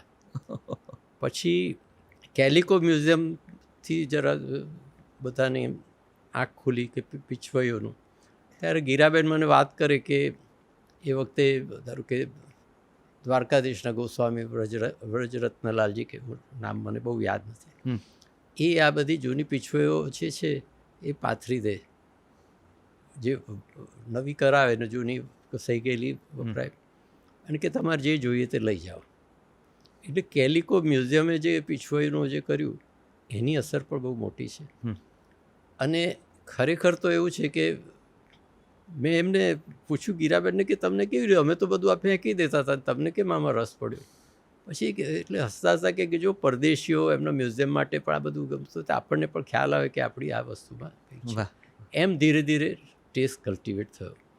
અને કેલિકો મ્યુઝિયમ જોયું ત્યારે કેટલાક કહે ને કે અરે અમે તો આવી કેટલી ફેંકી દીધી, હવે શી ખબર આટલી કિંમતી છે. એટલે આજે તો શ્રીનાથજી ભગવાનની કદાચ મહિમા કે એમની લીલાઓને કોઈ જાણતું હશે કે નહીં જાણતું હોય, પણ આ સ્વરૂપ કે આકૃતિ આજે ઘરમાં કે આર્ટ લવર્સ માટે કે પેઇન્ટર્સ માટે કે આર્ટિસ્ટ માટે બહુ જાણીતી આકૃતિ છે, ફોર્મ ઓફ આર્ટ છે, જેનાથી હવે પેલા કસ્ટમાઇઝ એક્સેસરીઝ એ બને છે ને બધું જાત એટલું બધું. ઇવન કન્ટેમ્પરરી આર્ટિસ્ટો પણ ઘણું બધું એમાંથી લેતા હોય છે. પેલા ભૂપેન ખખ્ખરે તો બહુ બધું કર્યું હતું. કેવી રીતે પર્વતની ટ્રીટમેન્ટ કરતા ગોવર્ધન, અને એને ચિત્રો એવા છે, વેઇટિંગ ફોર ધ દર્શન, આ બધું ઘણું બધું એમણે. અમે જઈએ, ભૂપેન ખખ્ખર તો બહુ જાણીતા કલાકાર થઈ ગયા. એ આવે એટલે અમે જઈએ પેલા જમાલપુરમાં ને પછી પેલા રામચંદ્રન છે એ પણ હોય દિલ્હીના. પછી આ બધા ઢગલા ચિત્રોના નાથદ્વારાના હોય. હું કંઈક અમુક પસંદ કરું, એ લોકો પછી પેલો કે આ પહેલાં મેં જોયું હતું, કે મેં જોયું હતું એમ કરીને. પણ એ લોકોમાં પણ ઘણું બધું, એટલે આજે સભાનપણે જે ભારતીયકરણ જે થયું ને, એમાં પણ હું તો એવું માનું છું કે આ નાથદ્વારા શૈલીનો કંઈક મોટો ફાળો છે. તો આ પીછવઈઓ સાચી છે, ખોટી છે, સારી છે, ખરાબ છે, જૂની છે, નવી છે, કોઈ રીતે ખબર પડે કે એના કોઈ જાણકાર પાસે જવું જોઈએ? કારણ કે આજકાલ તો એના ડિજિટલ પેઇન્ટિંગ્સ પણ ખૂબ મળે છે, એની પેપર વર્ક પણ ખૂબ મળે છે, દરેક ફોર્મમાં કદાચ પીછવઈ આર્ટ હવે અવેલેબલ છે અત્યારે. એટલે હું મારી જાતને માનતો હતો કે હું આટલા વર્ષોથી જ મને તો બધી ખબર પડે, પણ છેતરાઈ જવાય એવું છે. કારણ કે અહીંયા પેલા ડીલરો છે તે સાવ કશું ન રહ્યું હોય એવી પીછવીઓ ઘસાયેલી પડી હોય, મને કે સાહેબ આ તો બધા લઈ જાય છે, આના ઉપર આખી નવી કરીને આ બધે જૂની તરીકે વેચાય છે. કારણ કે એવી સારી કલમ કરનારા રાજસ્થાનમાં, એટલે કે જયપુરમાં ને નાથદ્વારામાં ને ઉદયપુરમાં ઘણા કલાકારો છે, બહુ સરસ કરી શકે. પછી હવે એ લોકોને થોડી એ ટ્રીટમેન્ટે આવડી શીખી રીતે એને જૂનું બતાવું. એટલે આમ સામાન્ય રીતે બહુ જોઈ હોય તો ખબર પડે, પણ કેટલીક વાર છેતરાઈ જાય મ્યુઝિયમ કે. પણ આપને આ પીછવઈના કલેક્શનમાં કેવી રીતે રસ પડ્યો? આજે હું અત્યારે જે જગ્યાએ બેઠો છું ત્યાં એટલી બધી જૂની, રેર, એટલી બધી ઇન્ટરેસ્ટિંગ, હા કદાચ નવા જોવાવાળાને એમ થાય કે ના આનો કલર ઝાંખો છે કે આમ, પણ આની કદાચ આર્ટિસ્ટિક વેલ્યુ, એસ્થેટિક વેલ્યુ એટલી બધી જૂની છે, એટલી બધી સુંદર છે. આમ એમ થાય કે આ સંવાદમાંથી કંઈક ને કંઈક હું પૂછ્યા જ કરું કે જેથી હું આ ચિત્રો વારંવારી અને લાંબો સમય માટે જોઈ શકું. તમને કઈ રીતે આ કલેક્શનમાં, આ સંગ્રહમાં રસ પડ્યો? ધારો કે હું આવું કંઈ હોય ને તો ધારો કે પીછવઈ આવી તો પછી કોઈ ગોસ્વામી પાસે, એટલે એ ચિત્ર સમજાવે ત્યારે આપણને થાય કે કેટલી મજા આવે છે. આ તો આનું આખી સ્ટોરી છે. આ ગાયો પહેલો ચરાવવા ગયા, ગાયો ચરે છે, કૃષ્ણ વાંસળી વગાડે છે, પાછળના વૃક્ષ ઉપર પોપટ ને મોર ને બધા સાંભળે છે. એટલે મને એક ઇમોશનલી પણ એ ગમવા માંડ્યું. ધારો કે આ કમળની પીછવઈ છે તો, અને વચ્ચે વાંસળી વગાડતા કૃષ્ણનું સ્વરૂપ છે, કશા વસ્ત્રો નથી, માત્ર એક થોડા બેર. ત્યારે મને એક ગોસ્વામી કીધું કે આ છે ને, તો એવું હતું કે ગોસ્વામી વિઠ્ઠલનાથજીના સમયમાં જે વિઠ્ઠલનાથજીના 7 બાળકો ભગવાનને, એવી પ્રથા હતી કે જેવા દર્શન ખુલે એટલે સુરદાસજી એ દર્શનનું વર્ણન કરતું પદ ગાય. વિઠ્ઠલનાથજી એટલે ગુસાઈજી, જો હું ભૂલ ના કરતો હતો. તો આ એમના ગોસાઈજીના દીકરાઓએ કીધું, વાત કરે કે આ સુરદાસજીને કાં તો કોઈ કહી દેતું હશે અથવા થોડું જોતા હશે. એટલે શણગાર કરતાં પહેલાં જ્યારે બધા વસ્ત્રો કાઢ્યા અને તરત પડદો ખોલી નાખ્યો અને સુરદાસજીએ તરત ગાયો કે આજ હરિ દેખેરી નંગમ નંગા જલસુત ભૂષણ, એટલે કે એના જે કંઈ આભૂષણ છે ખાલી કમળો જ છે. અંગ બિરાજત નિરખત છબી મન ઉઠત તરંગા, કે કંઈક આખું સરસ પદ. એટલે આ પીછવઈ લગાવે ત્યારે આ પદ ગવાય. હવે તમે વિચાર કરો કેટલું એનું આ બધા વસ્તુ તમે જુઓ તો. હા, અને આવું કંઈકનું કંઈક બધું નીકળતું હોય. એટલે મને પીછવઈ માટે એક આકર્ષણ, અને મને એક ચિત્રકાર તરીકે પણ એક ચેલેન્જ લાગી કે જે મિનિએચર કરનાર આર્ટિસ્ટ એ આટલા મોટા ફલક ઉપર કેવી રીતે મેનેજ કરી શક્યો. એ પણ એક બહુ મોટી વસ્તુ છે કે જે મિનિએચર જ કરતો હતો, પણ આ જે ડિમાન્ડને આધારે કહેવાય એણે બધી રીતે કલર કોમ્બિનેશન, સાઇઝ, બધું બહુ એ ચેલેન્જ જ છે મોટી. તો આ શૈલીએ તમારી ચિત્રકલામાં પણ કોઈ ખાસ રંગો પૂર્યા? ના, એવું કેવી રીતે કહેવાય, પણ મને બધા અમુક રંગો, પ્યોર રંગો વધારે ગમે જે આ લોકો વાપરે છે, એમ કે બ્લુ છે, પછી પિંક મને બહુ ગમે. જ્યાં સુધી આમાંના અમુક રંગો આવે ને ત્યારે થાય કે હવે ચિત્ર પૂરું થયું, કંઈક ખૂટે છે. તમે એક જગ્યાએ એવું કીધું છે તમને ખૂબ પ્રિય રંગ બ્લુ છે. હા, અત્યારે બ્લુ જ પહેર્યું છે. એ તમારા ચિત્રોમાં પણ એ રંગ મુખર થઈને બહાર આવે છે. પીછવાઈ લોકો હવે જે એકદમ પેલું એક ગાંડપણ થયું છે કે ઘરમાં જોઈએ જ જોઈએ, એ લોકોને તમે શું કહેશો? કારણ કે હવે એક આર્ટ ઇન્વેસ્ટમેન્ટ પણ એક મોટો વિષય બન્યો છે. અને હમણાં જ અનિલભાઈ સાથે અમે એક પોડકાસ્ટ કર્યો, એમાં એમણે કીધું છે કે મોટે ભાગે તવંગરો, અમીરો જ, પૈસાદારો જ છેતરાય છે. લોકો ગમે તે પીસ આર્ટના નામે એમને પધરાઈ દે છે અને લાખો રૂપિયા રાળી લે છે, અને પછી કોઈક જાણકારને પૂછે ત્યારે ખબર પડે કે આની કિંમત તો 5,000 10,000થી વધારે નથી. આ એક આખું જે આર્ટ ઇન્વેસ્ટમેન્ટનું જે ચાલ્યો છે આ દોર, એમાં આપની પારખું નજર શું કહેશે? એટલે એમાં તો પાછા હવે તો નિષ્ણાતોય નીકળે છે. હા, કે તમને કંઈક કમિશન ચાર્જ કરીને એડવાઇસ કરે કે આ લેવા જેવું છે, લગભગ આવી કિંમત હોવી જોઈએ. આ તે પણ આર્ટમાં ઇન્વેસ્ટમેન્ટની રીતે જેને જોવું હોય તે સોનું લે કે શેરો લે, પણ આમાં ઇન્વેસ્ટમેન્ટથી જુઓ ને તો એમાં આનંદ આવતો જ બંધ થઈ જાય છે. મને ઘણા કહે કે જો આ મેં છે ને તો આ હુસેનનું ચિત્ર 5,000માં લીધેલું, અત્યારે 5 કરોડ થઈ ગયા. તો તું ચિત્ર તો એન્જોય નથી કરી શકતો, તને દેખાય છે તો પેલા કરોડ ને એ બધું દેખાય છે. એટલે પર્સનલી હું આર્ટને એન્જોય કરવા માટે એને આ ડિમાન્ડને એની વેલ્યુને એ બધા સાથે સાંકળવાથી એની મજા ચાલી જાય છે. અને અને એમાં છેતરપિંડીનો તો બહુ જ સ્કોપ રહે છે. બધા મને કહે છે કે પીછવાઈ અપાવો, પીછવાઈ અપાવો, પણ ઓરિજિનલ પીછવાઈ ખબર ના પડે, ક્યાંક ભરાઈ, કેટલાય ભરાઈ જતા હોય છે. પૂછે કે એવી અમે લીધી, સરસ છે. આપણે કીધું સરસ છે, વિચારો કેટલા લઈને પૈસા ખર્ચીને બેઠો હોય, અને અઘરું છે. આપના મતે આર્ટ એટલે શું?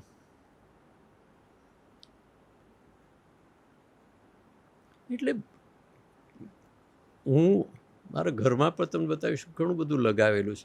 જે મને છે ને તો થોડુંક એક બે વસ્તુ થાય. મને એકવાર આ સિતારા દેવીનો કાર્યક્રમ જોતો, ત્યાં એ ડાન્સ કરતાં કરતાં એકદમ અટકી ગયા, અને અમુક મુદ્રા કરીને એણે ઓડિયન્સને કીધું કે કલા મેં આશ્ચર્ય હોના બહુ જરૂરી હોય. એટલે એવું કંઈક જોતા કે આશ્ચર્ય થાય જે તમને અંદરથી એક પોઝિટિવ એક અંદરનો આનંદ આવે કે આ કેવી રીતે આવ્યું, આ કેવું સરસ. એટલે એક જાતનું તમને it has two touch you first of all. તમારી સેન્સિબિલિટીને અડવું જોઈએ, અને એ લાઈફમાંથી આવેલું હોવું જોઈએ. એક જીવનમાંથી આવેલી વસ્તુ હોય, ભલે ને એબ્સ્ટ્રેક્ટ હોય, પણ it has two touch you. અને તમે એ કદાચ બહુ શોધી પણ કાઢો છો. અમે તમારા કેમ્પસમાં, તમારા આ સુંદર ઘરમાં જ્યારે અમે ફરીએ છીએ, કે અમે જે જોયું એમાં તો નાની નાની વસ્તુઓના તમે કંઈક શિલ્પ ઊભા કર્યા છે, ને કંઈક સરસ ઇન્સ્ટોલેશન્સ કર્યા છે, ખૂબ પક્ષીઓ બનાવ્યા છે, ને ક્યાંક કંઈક હેલ્મેટ કે પેલી પડીકીઓમાંથી જે લોકો ફેંકી દે પેલા ગુટકા કે પાન મસાલાની, એ બધા પેકેટ્સ તમે કલેક્ટ કરીને કંઈક જુદું કંઈક બનાવી દીધું છે. અને એવું પેલું કોઈ તૂટેલી હેલ્મેટ પડી હતી, પછી એને થોડું કંઈક આવું કંઈક પડ્યું હતું, રાક્ષસ જેવું બનાવ્યું. પછી કોઈને કોઈ કે આ શું છે, એટલે કહું કે આ તમાકુનો રાક્ષસ છે. એ બતાવવા આ ગુટખા જ મેં બધા લગાવ્યા છે ખૂબ, કે એ તમે ખાશો આ રાક્ષસ ભરખી જશે તમને. એટલે સ્ટોરી બનાવો, પણ મને મજા આવે એવું કંઈક ઘરમાં પણ કોઈ વસ્તુ એમને એમ પડેલી હોય ને તો બી હું તો મૂકું, મજા આવે મને. સો that's the art for you. કદાચ એ જીવનમાંથી આવે છે અને જીવંત છે, અને ક્યાંક ધબકતું છે, એ આપણને કંઈક કહે પણ છે. ના, ઇટ સર્ટનલી કન્વેઝ. આર્ટ જે સરખી આર્ટ છે, touch you. It has to, અને ઇટ કન્વેઝ સમથિંગ. આમ તો એમ થાય કે હજી તમને પાસેથી કેટલું જાણીએ, કેટલું પૂછીએ. મને તો શ્રીનાથજી વિશેની આપની આ પુસ્તકમાંથી હું પસાર થયો, અને મને એમ થયું કે પુષ્ટિ સંપ્રદાયમાં શ્રીનાથજી જનારા ઘણા હશે, પણ શ્રીનાથ દ્વારાની પરંપરાઓ, એ હવેલીની રીતો, પદ્ધતિઓ, ક્રમ વિશે ભાગ્યે જ કોઈક આટલું બધું ડિટેલમાં જાણતું હશે. પણ મને કેટલાક વૈષ્ણવો કહે છે, વૈષ્ણવ અને કલા રસિકો, કે આ ચોપડીથી ફાયદો એ થયો કે અમારા યંગસ્ટર્સ છે ને, છોકરાઓ છે, કે બધું પૂછે છે આ શું છે. તો આ ઇંગ્લિશમાં હોવાથી અમે એમને બધું સમજાવી શકીએ છીએ એમને. નહીંતર આ બધું ખબર નથી પડતી. હવે આને લીધે એનું લોજિકલી સમજાવવા માટે અમે સમર્થ થયા છીએ. હવે પહેલાં તો પુષ્ટિ માર્ગના જે ફોલોઅર્સ હતા એ લોકોના માટે શ્રીનાથજીનું મહત્વ રહેતું, આજે પણ છે, પણ હવે તો બાકીના ટુરિસ્ટ પણ બહુ જાય છે. હા, અને મોટાભાગના તો ત્યાં પેલી રાતની ફૂડ ખાવું હા, ગલી રે, છે, બહુ સાબુદાણા બધા. વડા ને હા, દૂધ પીવે છે, કડા દૂધ પીવા ને ઠંડાઈ ને રતાળું ખાવા મને માટે તો જાય છે. નાથદ્વારા જવું બહુ જ ગમે છે. હે ને? મને એ ગલીઓમાં ચાલવું ગમે. જી. ચિત્રકારો કે કોઈ કલાકાર કામ કરતો હોય, હવે અમુક કલાકાર તો બરા વખત જતા રહ્યા, દ્વારકાલાલજી ને શ્રી શંકરજી ને બધા માસ્ટર્સ હતા, પણ મને ગમે છે ત્યાં. ખૂબ ખૂબ આભાર. મને લાગે છે કે મને બહુ આનંદ આવ્યો તમારી જોડે વાત કરવાનો. એટલી બધી વાતો હજી નીકળે, કદાચ હું હજી તમારા એટલા બધા સુંદર પુસ્તકો છે. તમે એક પુસ્તક શ્રૃંગાર ઓફ શ્રીનાથજી વિશે પણ કર્યું છે, હા, જેમાં તમે શ્રૃંગારની ઝીણી ઝીણી ડિટેલ્સ હા, શ્રીનાથજીની તમે દર્શાવી છે. એના વિશે પણ ક્યારેક સંવાદ કરીશું. અમિતભાઈ, ખૂબ ખૂબ ખૂબ આભાર sir. Thank you very very much. આજે કલા, પીછવાઈ, શ્રીનાથ દ્વારા શ્રીનાથજી, આ મારે પણ સંપ્રદાય, તમારો આભાર માનવો જોઈએ કે તમારા લીધે મને ખબર પડી કે મને આટલું નીકળ્યું કંઈક અંદરથી જે હું ભૂલી ગયો હતો. અમે તમારા થકી આ બધું થોડું વિશેષ જાણી શક્યા, સમજી શક્યા. Thank you sir. Thank you very much. આપને ખૂબ ખૂબ બધી સ્વાસ્થ્યની શુભકામનાઓ, અને હજી આપ ખૂબ કામ કરો, અમને નવું નવું આપ પીરસતા રહો, એવી શુભકામનાઓ, શુભેચ્છા. Thank you. જલસો પોડકાસ્ટના આજના એપિસોડમાં આજે આટલું છે. હું અત્યારે જે ઓરડામાં બેઠો છું એ વારસાનું એક વ્યાખ્યાયિત, અડકી શકાય તેવું સ્વરૂપ છે. અહીં હવેલીએ છે અને હવેલીના ઠાકોરજીએ છે. અહીં ચિત્રકલા છે, અહીં કળા છે, અહીં રંગો છે. અહીં હોવાથી જરા જીવન થોડું વધારે સમજાય છે, થોડો જીવનનો આનંદ વધારે પ્રાપ્ત થઈ રહ્યો છે. કલા આટલું જ કામ કરે છે, થોડું વધારે જીવન તરફ આપણને લઈ જાય છે. આ પોડકાસ્ટ દ્વારા જો તમને કલા, જીવન, આ રંગો થોડા વધારે ગમ્યા હોય તો એક આગ્રહ, એક વિનંતી છે, અમારી ચેનલના આ રંગોને પણ તમે સબસ્ક્રાઈબ કરજો, નોટિફિકેશન દબાવજો અને લોકો સુધી પહોંચાડજો. જલસો પોડકાસ્ટના આ ચેનલ ઉપર અમે ઘણા બધા નવા નવા વિષયો અને વ્યક્તિઓ સાથે તમારી મુલાકાત કરાવતા રહીએ છીએ, આ સંવાદ સાધતા રહીએ છીએ. આજના એપિસોડમાં અહીંયા અટકીએ છીએ. આવતા એપિસોડમાં બહુ જલ્દીથી મળીએ. એક અમારો મુખ્ય ઉપક્રમ એટલે Jalso Gujarati music and podcast app play store અને એપ સ્ટોર પરથી ડાઉનલોડ કરી લેજો. આપણી ભાષાનું, ગુજરાતીપણાનું ખૂબ બધું કોન્ટેન્ટ અમે બહુ તસ્દી લઈને તેમાં સમાવ્યું છે, તમને ગમશે જ. ચાલો ત્યારે અત્યારે રજા લઉં છું. નવા એપિસોડમાં જલ્દીથી મળીએ છીએ. નમસ્તે.